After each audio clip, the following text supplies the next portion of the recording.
नागौर जिले में ही, राजस्थान में नागौर जिला है, नागौर जिले में ही काफ़ी संत हुए हैं। उनमें एक फुल्लीबाई भी हुई है, जिनका जीवन का समय शायद 1638 से शुरू होके 39 साल की उम्र थी उनकी। उनका एक दोहा बहुत प्रसिद्ध है। जब वो जोधपुर महल में गई तो उन्होंने रानियों को लक्ष्य करके एक दोहा कहा, घैणो गांठो तन की शोभा, काया काचो भांडो, जन्म जन्म थे गधी हो गई, राम भजो है रांडो। उन्होंने क्या कहा? घैणो गांठो तन की शोभा, काया काचो भांडो, जन्म जन्म थे गधी हो गई, राम भजो ये रांडो। ये दोहा क्यों कहा उन्होंने? थोड़ा इसको पहले शुरू से लेते कहानी को, कि नागौर के पास 15-20 किलोमीटर पर एक मांझवास गांव है, मांझवास। वहाँ एक किसान परिवार में, जाट के घर में एक बेटी का जन्म हुआ और वो ध्यान भक्ति में ही रुचि रखने वाली थी। घर में सब कुछ काम करती थी, नॉर्मल सेवा कार्य करती थी जैसे घर में कोई बच्चा करता है, लेकिन उसका ध्यान विशेषकर भक्ति में ही लगा रहता था। तो एक बार क्या हुआ, वो थोड़ी जब बड़ी हो गई थी, लगभग 12 साल के आसपास की उम्र की, वो खेत में अपने पिताजी की रोटी लेके जा रही थी। उनके पिताजी खेत में काम करते थे, हल चलाते थे। तो पहले ऐसा होता था कि उनके घर के बच्चे खेत में रोटी पकड़ाने जाते थे या घर का कोई भी सदस्य जाता था। तो उस दिन फुल्लीबाई जी जो थी वो अपने पिताजी के लिए खेत में रोटी लेकर जा रही थी। सामने से राजस्थान के ही एक संत थे ज्ञानी जी, वो उनको मिल गए और वो उनको मिले तो उनको देखते ही फुल्लीबाई के मुंह से निकल गया, बोलो बाप जी भोजन कर लो। राजस्थान में क्या है, बाबा जी को बाप जी बोलते हैं, जैसे गुजरात में बापू जी बोलते हैं और बाकी जगह बाबा जी ही बोलते हैं, महाराज जी बोलते हैं। तो उन्होंने कहा बाप जी भोजन कर लो। उधर संत जी को भी भूख लगी हुई थी, भोजन किया नहीं था। इधर फुल्लीबाई भक्तिमती थी, तो दोनों का भक्ति का संयोग मिल गया, क्योंकि भक्ति भक्ति को पहचान लेती है। जिज्ञासु भक्ति ज्ञानी भगत को पहचान लेती है अवचेतन में अपने आप ही, या इसको परमात्मा की लीला कहो, परमात्मा की कृपा कहो, जो भी मान लो। तो उन्होंने कहा बाप जी भोजन कर लो। तो ज्ञानी जी ने कहा हाँ कर लेंगे जरूर। फिर वो बैठ के उनके साथ भोजन किया बैठ के। फुल्लीबाई ने करवाया, वो साथ में ही बैठी थी वहीं पे जब तक उन्होंने भोजन किया। फिर भोजन किया तो ज्ञानी जी को दिखाई दिया, महसूस हुआ कि इस बच्ची को तो उपदेश देना चाहिए। तो उन्होंने उनको राम नाम में निष्ठा करवा दी। आप इस नाम को इस तरह से जपना, जैसे कि राजस्थान में राम राम जपने की सांसों सांस की प्रणाली है, और उसी प्रणाली से राम राम जपते जपते साधक अपनी सुरत को अंतर्मुखी कर लेता है, अपने ध्यान को अंदर की ओर मोड़ लेता है। तो वो महाराज जी तो चले गए और फुल्लीबाई को राम राम का जप पकड़ा गई। और उसके बाद फुल्लीबाई और भी ज़्यादा निष्ठा से और भी ज़्यादा समय लगाकर राम राम जप करने लगी। फिर बाद में वो पिताजी के पास गई, उनको भोजन किया, करवाया और वापिस आ गई, लेकिन उनको उस समय राम राम की दीक्षा मिल गई।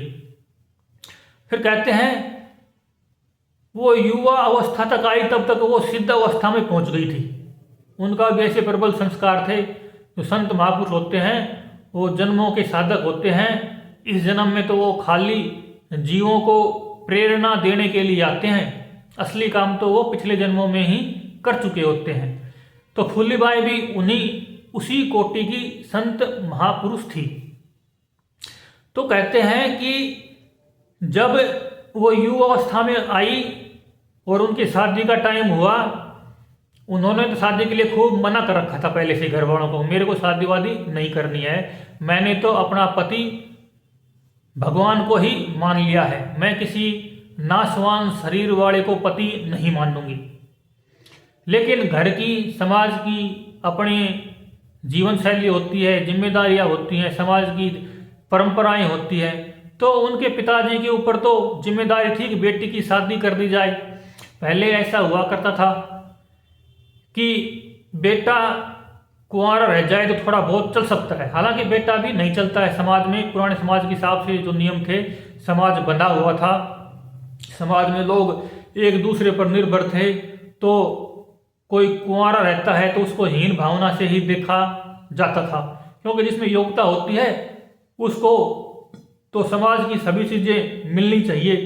जिसमें गुण होता है तो उसकी शादी होनी चाहिए, क्योंकि लड़का वाले भी लड़की में गुण देखते हैं तब शादी करते हैं, लड़की वाले भी लड़के में गुण देखते हैं तब शादी करती हैं। तो शादी गुण के आधार पर होती है, और जिसकी शादी नहीं हो रही इसका मतलब उसमें कोई गुण है ही नहीं, तभी तो कोई महत्व नहीं दे रहा।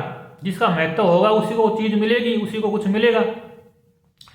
तो ऐसा नियम समाज में था पहले, आज भी कुछ तो काफ़ी कुछ है, लेकिन आज की जो परिस्थितियां हैं वो काफ़ी कुछ बदल गई हैं, आधुनिकता आ गई है, काफ़ी लोग देश विदेश में बस गए हैं, तो तौर तरीके बहुत ज़्यादा बदल गए हैं।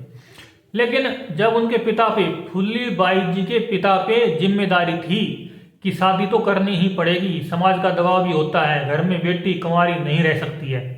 अब कुंवारी नहीं रहने का कारण यह है, सब जानते हैं कि अगर बेटी कुंवारी रहेगी फिर उसमें वासना के विचार आ गए तो फिर उसका जीवन कैसे चलेगा, फिर वो समाज में हीनता का कारण बन सकती है। तो इसलिए ये सोचते हैं सभी लोग कि सभी की शादी होनी चाहिए, क्योंकि सभी के अंदर ही विचार और विकार तो होते ही हैं। जीव की बनावट ऐसी है कि उसके अंदर वासना होती है। लेकिन कुछ दुर्लभ संत होते हैं जिनके अंदर उस चीज के प्रति मन में कोई विकार नहीं आता, कोई विचार नहीं आता। ऐसे संत होते हैं। कुछ होते हैं जो सोच लेते हैं कि मेरे अंदर विकार नहीं आएगा और वो सन्यासी बन जाते हैं या अविवाहित रह लेते हैं, लेकिन फिर कई बार उनके अंदर विकार आता हुआ दिखता है। ऐसे भी घटनाएं होती हैं। इसलिए समाज को, माता पिता को डर रहता है कि कहीं फिर बाद में इसके अंदर विकार आ गया। और फिर ये भी डर, पिछले समय में तो ये भी डर हुआ करता था कि बुढ़ापे में इसका क्या होगा, अगर इसका घर नहीं बसा तो इसका जीवन कैसे चलेगा। ये सारी बातें सोच के उन्होंने फुल्ली बाई के लिए एक लड़का देख लिया और उसके साथ शादी तय कर दी। तब फुल्ली बाई को कुछ भी पता नहीं था, और जब समय आया और विवाह का दिन निश्चित हो गया तो घर पर बारात आ गई, शादी की तैयारी होने लग गई। फुल्ली बाई ने तो मना कर रखा था कि मैं शादी नहीं करूंगी, लेकिन बारात आ गई। घर वालों ने सब कुछ तय कर दिया बिना फुल्ली बाई को बताए हुए।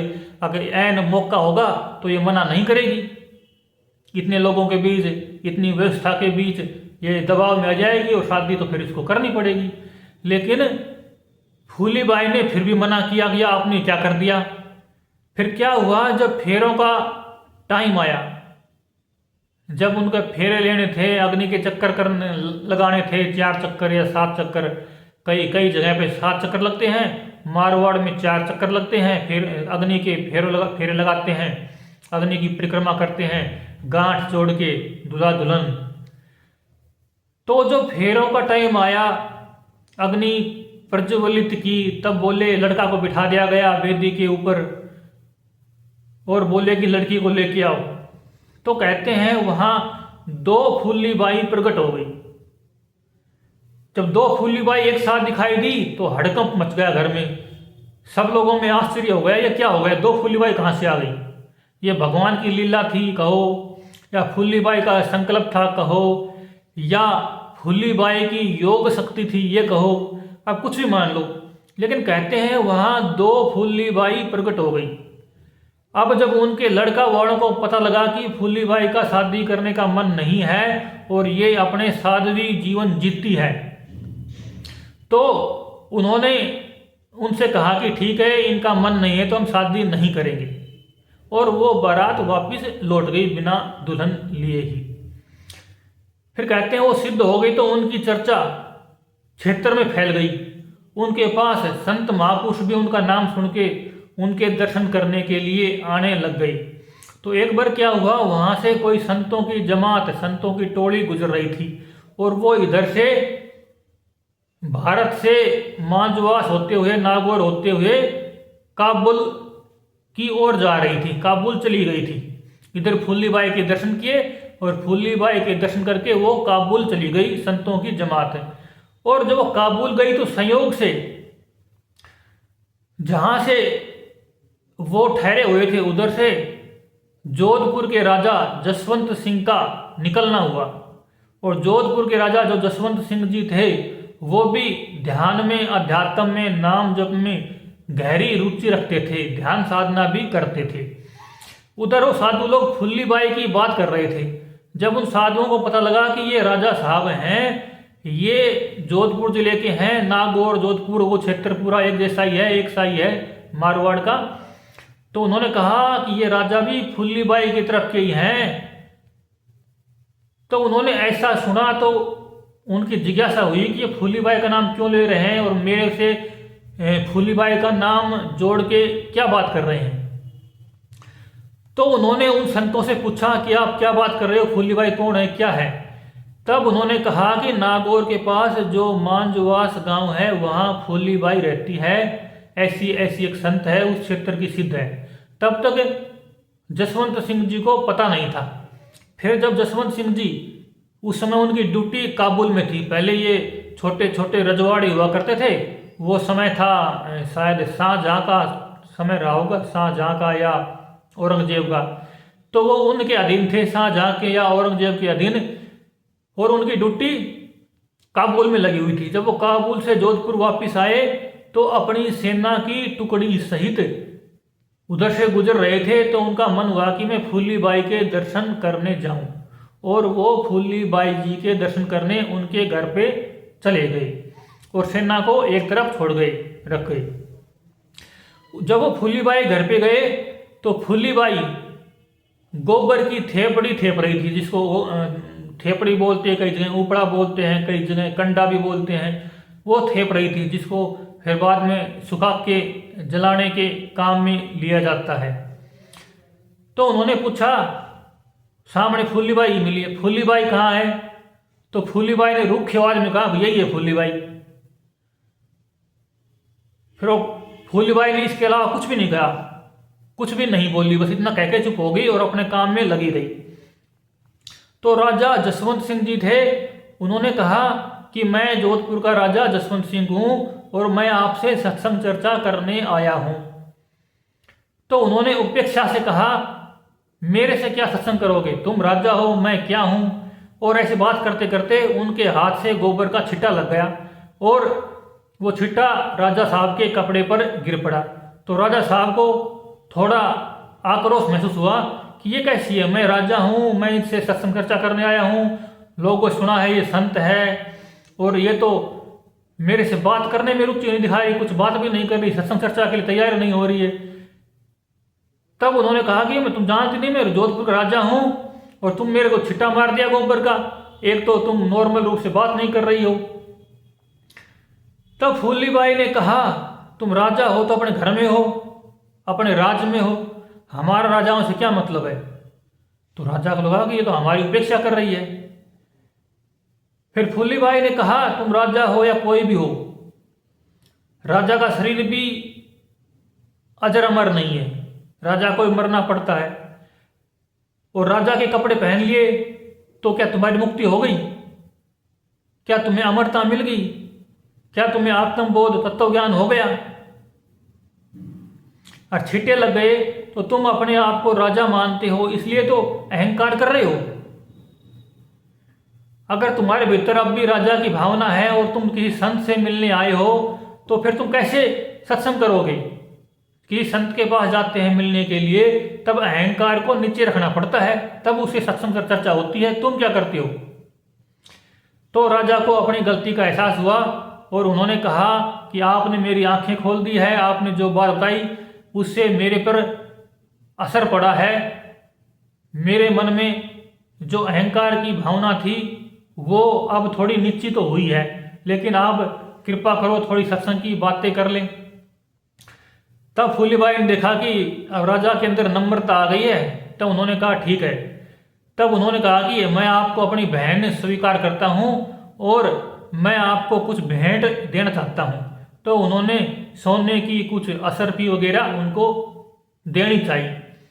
तो फूलीबाई ने कहा कि मैं ये नहीं लूँगी, तुम एक तरफ कहते हो कि मैं आपकी बहन हूँ तो और आप बहन के पास आए हो, तो मेरी जिम्मेदारी है कि मैं आपकी कुछ सेवा सत्कार करूँ। तो आओ बैठो भोजन करो। तो राजा ने कहा भोजन तो मैं क्या करूँ, मेरी सेना भी मेरे साथ है, भोजन तो हम सब से मैं वापस जाके कर लूँगा, सेना के साथ ही उनको भी भोजन करना है, वहाँ बन रहा होगा कुछ। तो उन्होंने कहा कि आप ऐसा करो, अपनी सेना को भी ले आओ और आप भी भोजन करो, आपकी सेना आपके साथ है तो वो आपका अंग ही है। तो कहते हैं राजा अपनी सेना के लोगों को भी ले आया, घोड़ों को भी ले आया, और फूलीबाई ने क्या किया, थुल्ली बनाई। फूली ने बनाई थुल्ली। थुल्ली मारवाड़ में कहते हैं दलिया को, गेहूं का दलिया होता है उसको थुल्ली बोलते हैं। तो उन्होंने गेहूं का दलिया बनाया, थुल्ली बनाई, और कहते हैं राजा की फौज के सामने अकेली फूलीबाई, बनाने वाली भी अकेली, परोसने वाली भी अकेली, उसने एक ही बर्तन में बनाई, और उस एक ही बर्तन की बनाई हुई जो थुल्ली थी उसे घर में जो नॉर्मल बर्तन था उसी में बनाई थी। ऐसा नहीं है कि उन्होंने फौज के लिए कोई ज़्यादा मात्रा में बनाई। और कहते हैं वहाँ कई फूलीबाई प्रकट हो गई, और कई फूलीबाई ने सारी फौज को, राजा को उस थुल्ली का प्रसाद खिलाया और उनको सबको तृप्त कर दिया। और वहाँ थोड़ा सा पानी था जितना घर में हो सकता है एक नॉर्मल आदमी घर में, और उसी पानी से राजा के सारे घोड़ों को भी पिला दिया, सबको तृप्त कर दिया।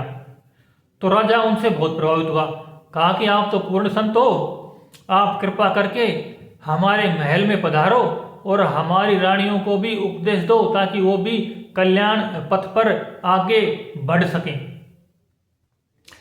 तो कहते हैं फिर फूलीबाई जोधपुर के महल में गई राजा साहब के साथ। जब रानियों को पता लगा कि राजा साहब के साथ कोई संत आ रहा है, उनको पता नहीं था कोई स्त्री संत है कि पुरुष संत है, गृहस्थी है कि सन्यासी है, तो उनके अंदर धारणा थी कि कोई बड़ी दाढ़ी वाला, अच्छे कपड़े वाला कोई सन्यासी, दंडी स्वामी या कोई इस तरह का, जैसी संतों के प्रति धारणा होती है ऐसी उन्होंने कल्पना की। और उन्होंने भी नहा धो के बढ़िया श्रृंगार वंगार कर लगे, गहने गांठे पहन गए, तैयार होके महल में बैठ गई।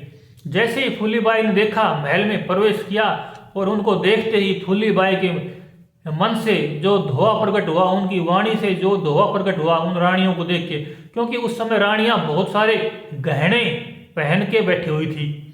और संतों का स्वभाव होता है सादगी पूर्ण, सादगी का जीवन जीना, सादगी में जीना।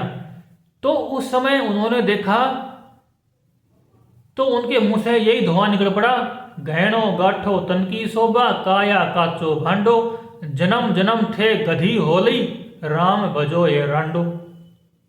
उन्होंने यही कहा कि जन्मों जन्मों में तुम गधी की तरह लदी हो, बोझ उठाया है, और अभी भी इन सोने चांदी के गहनों का बोझ उठा रही हो, इनका बोझ क्यों ढो रही हो।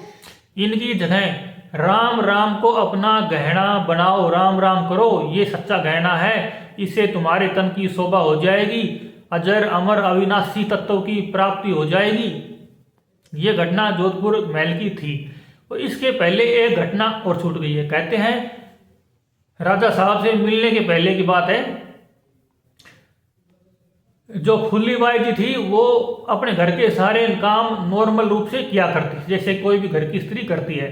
हालांकि उसने शादी नहीं की, लेकिन अपने पिताजी के घर पे ही वो एक नॉर्मल इंसान की तरह घर की जिम्मेदारी के सारे काम किया करती थी। और वो घर में जब ऊपड़े बनाती तो भी राम राम जपते हुए ही ऊपड़े बनाया करती थी। थेपड़ी कहते हैं, कंडा बोलते हैं जिसको, वो बनाया करती थी, गोबर को थाप थाप के बनाती थी। लेकिन उनके भीतर से राम राम चलता रहता था, तो उनका असर उनके कंडों में, ऊपड़ों में बेबी हो जाया करता था। कहते हैं एक बार उनकी किसी पड़ोसन ने वे ऊपड़े चोरी कर लिए उनके।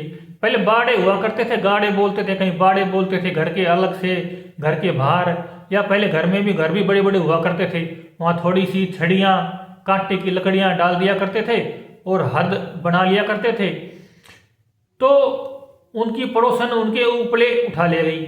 जब उसने टोका तो उल्टे वो पड़ोसन उनके गले पड़ गई कि मैंने तो चुराया नहीं, तुम मुझे चोर बोलती हो। और बात इतनी बड़ी कि गांव की पंचायत बुलानी पड़ी। जब पंचायत बुलाई तो पंचों ने पूछा कि हम कैसे पता करें कि ये उपड़े इसने चोरी किए हैं और आपके ही हैं।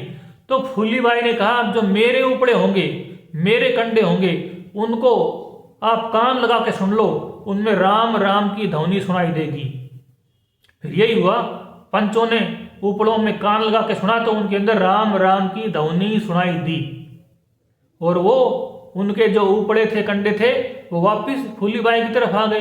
तो ये भी संतों की तरह तरह की लीलाएं होती हैं, बातें होती हैं। उनकी महिमा किस रूप में कहाँ प्रकट हो, किस माध्यम से प्रकट हो, संतों का परिचय किसको किस लीला के माध्यम से मिले, ये संतों की, भगवान की अपनी अपनी लीलाएं होती हैं। कहते हैं फूली बाई जी ने मात्र 39 साल की उम्र में अपने नश्वर शरीर को छोड़कर मांझवास में परमात्मा में लीन हो गई। वहाँ अभी भी उनकी समाधि है। दर्शन करने का सौभाग्य मेरे को मिला जब मैं नागौर के जिले में था।